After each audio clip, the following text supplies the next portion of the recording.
So the story kicks off way back in 1670 in Saipan with this wild scene in an underground burial ground. There is a man all tied up to a rock, and some native folks are circling around him, doing some sort of ritual. They hang a bogobo doll around his neck and pretty much mess with his face. After that, they just leave him there, sealing off the exit as he begs them not to. They even wall up that bogobo doll with mud, which is supposed to keep a powerful spirit from coming into this world. Cut to the next scene, and we meet Paulina. She is in the ocean, totally freaking out because her son drowned due to her not keeping a close eye on him. A few months later, she's back in Saipan, sent by her boss Morgan, a super rich guy, to scout out a spot for a new resort. While she's on the phone, Tony, who works at the resort, gives her a bojobo doll as a sort of welcome gift before walking away. Later that day, Paulina meets up with her crew, Tyler, a local guide named Alan, and Dave the cameraman. Pepe, Alan's sidekick, pulls up in a van. The group gets in while Pepe loads their stuff in the trunk, and they're off to check out the site where they want to build the resort. But then Pepe starts warning them that they're heading to a sacred burial ground where a lot of people have met some bad ends. He mentions it was also a hidden bunker for the Japanese during World War II.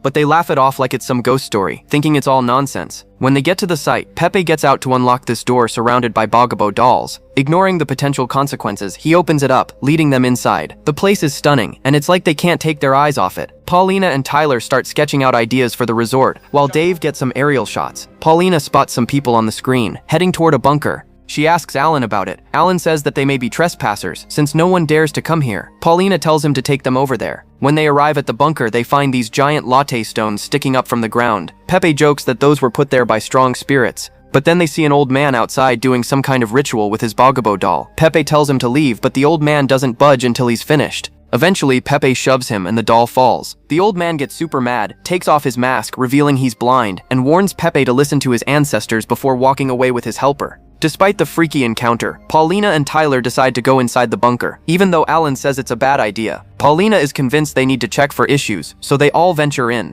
Just before going inside, Dave, perhaps not thinking straight, picks up the bogobo doll and keeps it with him. Once inside, it's pitch black. Alan suggests they stick together, but Paulina doesn't listen and asks Dave to start filming. As they poke around, they find old military stuff from World War II. Paulina encourages them to dig deeper, but Alan doesn't look happy about it. They end up stepping on skeletons, which totally freaks everyone out. Then they find even more skeletons, and Paulina asks how a woman could end up in a place like this. Alan thinks maybe she was kept as a prisoner. Meanwhile, Pepe hears something and they move into another room where a creepy bony man jumps out and grabs Alan. This guy warns them to get out before the door shuts. Alan pushes him away pretty hard, but just before the old man dies, he tells Paulina that she is destined to be dead because of her past action. That raises a lot of questions for Paulina, especially when she realizes he knew her name. Dave suggests that maybe Alan was responsible for trapping the old man down there ages ago, which really sets Alan off. He tries to grab the camera from Dave to destroy the footage. Suddenly, the walls start bleeding, and the whole place begins to shake. The next thing they know, there is this high-pitched noise and the door slams shut by itself. Everyone's ears are ringing and they pass out. When they regain consciousness, the bunker is somehow lit up, which is super confusing. The old man and all the skeletons have mysteriously disappeared. Alan is panicking because the exit is sealed tight. They can't even get a phone signal. With no way out, the group starts looking for another way out. In the process, they head back to the same room where they saw the old man and find it all neat and tidy, which is definitely not how it was before. They brush it off and continue to find another way out. They split up to make the search quicker. Tyler and Dave go with Paulina, while Pepe goes with Alan. While searching for a way out, Pepe warns his master that they must not have come here, as this place isn't where one should be. Alan then tells him that if he thinks they are going the wrong way, he is free to leave and join Paulina. Pepe strangely says that no one is going to find a way out. Alan ignores it and walks away. Tyler pushed open a door, entering a Japanese barrack. Paulina notices spilled blood on the floor and instantly freezes in fear. Meanwhile, Alan and Pepe stumble upon a Japanese radio in one of the rooms, but neither of them understands Japanese, so calling for help isn't an option. Elsewhere, Dave suddenly comes face to face with a Japanese soldier inside the bunker. On the other side, Tyler discovers a diary belonging to a Japanese soldier. As he reads it, a disturbing confession unfolds. The soldier writes that his sins are too many, that they are haunting him, and that he will make amends with his own life. Only then the nightmares will stop. At that very moment, a Japanese soldier from the time of the Second World War walks into the room, holding Dave at gunpoint. He demands to know how they got inside the bunker. Tyler calmly replies that the door was open when they arrived, but now it's sealed shut. He then asks if there's another way out. The soldier pauses, then coldly says, "There is no way out." Tyler, trying to understand more, asks if the diary belongs to him. The soldier steps forward, clearly unstable. He admits that he has done terrible things, unforgivable things, and without another word, he shoots himself in the head. The gunshot echoes through the bunker. Hearing it, Alan and Pepe rush into the room. Paulina quickly explains that the soldier walked in, pointed his gun at them, and then suddenly took his own life. Alan then tells everyone that he found a Japanese radio, but he can't understand the language, so Tyler goes with him and tries to communicate in Japanese. Meanwhile, Dave hears a woman's voice in the darkness, softly calling his name. At the same time, Tyler hears a man's voice whispering something horrifying, telling him to kill Paulina, but Tyler keeps it to himself. He brushes it off, telling the others it was just static, nothing more. But tensions begin to rise. Alan lashes out at Paulina, blaming her for forcing everyone into the bunker when no one was ready. Tyler quickly steps in, trying to calm things down. He tells them that arguing won't help them find a way out. Just then, Pepe finds a Bogabo doll in the soldier's pocket, and almost immediately, he sees the spirit of his mother standing right there in the room. She tells him that she has the right to kill him because she gave him life. Pepe calmly picks up a knife and says he's ready to die. Meanwhile, Tyler, Alan, Dave, and Paulina continue desperately searching for an exit. They come across a door that appears to have been sealed with mud at some point. Unaware of its significance, they push through it. As they go deeper, they realize something unsettling. This place wasn't built by the Japanese. They discover ancient latte stones.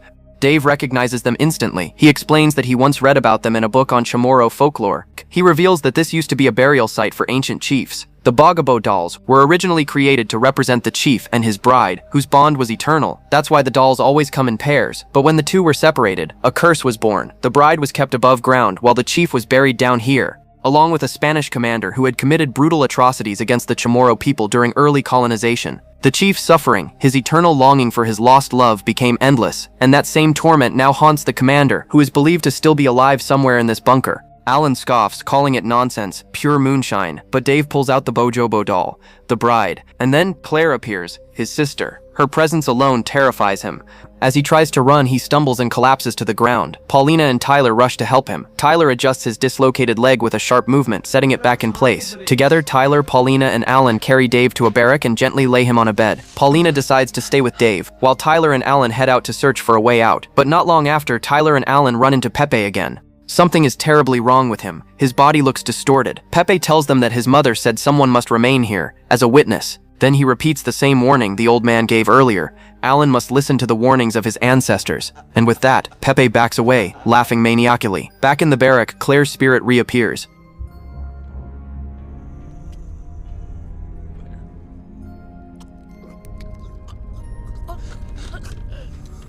I'm so sorry.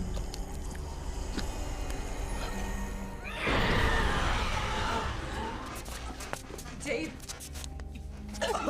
Just as Dave is about to die, Paulina notices and pulls him back to reality. Gasping, Dave explains that it was his sister Claire. She died in an accident, but in her mind she believes that he killed her. Then he shows Paulina a female Bogabo doll, the same one the old native had dropped outside the cave. He explains that the male doll must be somewhere down here. If they can reunite the two, there's a chance they might break the curse and escape this hell. Meanwhile, Alan is convinced that everything happening inside the bunker is being orchestrated by the natives, that they're being manipulated. But Tyler doesn't believe that. Frustrated, Alan grabs an object and hurls it at one of the chief's portraits hanging on the wall. Almost immediately after, he encounters the old man again. The man warns him once more, saying that he must die. Back outside the barrack, Paulina hands the female Bojobo doll to Tyler. She tells him that if they can find the male doll and reunite them, they might finally find a way out. Alan, overwhelmed and furious, decides to find his own way out. As he wanders off, he runs into Pepe again, who lures him toward a narrow passage. Desperate, Alan tries to bribe him, promising money if he helps him escape, but Pepe never appears. Instead, the old man shows up again, repeating the same chilling truth. This is all Paulina's fault. Meanwhile, outside the barrack, Paulina notices footprints on the ground. Without hesitation, she follows them deeper into the bunker. Soon, she finds a little boy sitting alone in the hallway. It's her son, Jack, the same son who drowned because of her moment of negligence. Paulina slowly approaches him, her voice trembling. She begs him to forgive her for not watching over him that day. But suddenly, the boy transforms into a horrifying monster. He grabs her throat and starts choking her, asking why she left him to die. Before long, Paulina snaps back to reality. Tyler rushes to her and calms her down, assuring her that whatever she saw wasn't real. Through tears, Paulina confesses that she lost her son 6 years ago at a pier. She had been distracted, talking to a man she was seeing. Suddenly, Alan walks into the room and appears to say something offensive to Paulina. Enraged, Tyler slams him against the wall, but the reality is that Alan didn't say even a single word. Tyler realizes he was hallucinating. He immediately apologizes to Alan and tells Paulina that the same thing must have been happening to the soldiers who were once trapped here. Afterward, he starts reading a soldier's diary. During World War II, there was a Japanese officer with his soldiers stationed in this bunker. There was a soldier named Kato who started acting pretty strangely. The officer caught on and asked him what he was doing. Kato said he felt like something was stuck behind this wall. Curious, the officer checked it out himself and found a Bojobo doll wedged in there. He looked it over for a bit and then tossed it aside, saying it was just a doll, nothing special. Later that night, Kato decided to tear down the wall, and when he did, everyone was hit with this awful smell coming from the other side. They discovered a way to Gehenna, a chamber where the curse began. Upon entering, they encountered a cursed, dilapidated man who had been imprisoned there for years. One of the soldiers struck him with a shovel, causing him to fall. Just as the officer leaned in to check on him, the creature suddenly sat up and declared that only one could survive in this bunker. In a panic, the officer stabbed him, killing the creature instantly. Following this event, the officer and his men found themselves unable to escape the bunker. They tried in vain to force the door open, but it wouldn't budge. Acting irrationally, Kato warned his officer that escape was impossible, leading the officer to shoot him in the head. Through the diary, Paulina and Tyler learned that only the officer had survived. Tyler continued reading the story, learning that to make amends with his life, the officer killed himself. However, the very next moment he resurrected and noticed that all of his wounds miraculously healed and kept alive until Paulina and her team arrived. Paulina suggested that they should find the officer's room. In the barrack, Dave finds himself cornered by the spirit of Claire, who takes no time to slit his throat. Paulina and Tyler rushed into the room, only to find Dave lying dead on the floor. Tyler watched the footage, seeing Dave getting killed by Claire. Suddenly, they heard a loud chant echoing in the bunker, so they followed the chants and reached a dark corridor. Tyler turned on the camera. Upon discovering a woman in the shadows, Tyler froze in fear, yet Paulina reassured him that what he was seeing wasn't real. Afterwards, they continued to search for the officer's room and came across several bodies of Japanese soldiers floating in a tank. They discovered Gehenna's passage, obstructed by the corpses of Japanese soldiers. As Paulina peered inside, she was horrified to see the spirit of her son, but Tyler consoled her, insisting that nothing in this bunker was real. Suddenly, Alan burst in and stabbed Tyler, revealing himself as Dave's killer. Paulina, terrified, fled into Gehenna, where she encountered numerous ancient chiefs' corpses. From a note on the ceiling, she learned that only one can survive who will bear witness for eternity. She was then startled by Pepe, who disclosed that the Spanish man intended to enslave their men, resulting in the shaman enslaving them instead. Paulina presented the female Bojobo doll, proposing that reuniting the bride with her chief would break the curse. Pepe produced his male Bojobo doll and merged it with hers, but just as he was about to complete the ritual, the deranged Alan struck him from behind, sending him sprawling. Nonetheless, Pepe stood up unscathed and cut one of the Bojobo dolls while Alan continued to assault him, and Pepe explained that the spirits were protecting him. Seizing the chance, Paulina escapes Gehenna. Meanwhile, Tyler pulls the knife out of his body, but the damage is already done because he's bleeding heavily. At the same time, Alan and Pepe get into a brutal fight. Alan eventually overpowers him and stabs him. Strangely, Pepe dies with a smile on his face. With his last breath, he tells Alan that he will be imprisoned here in the bunker for ages.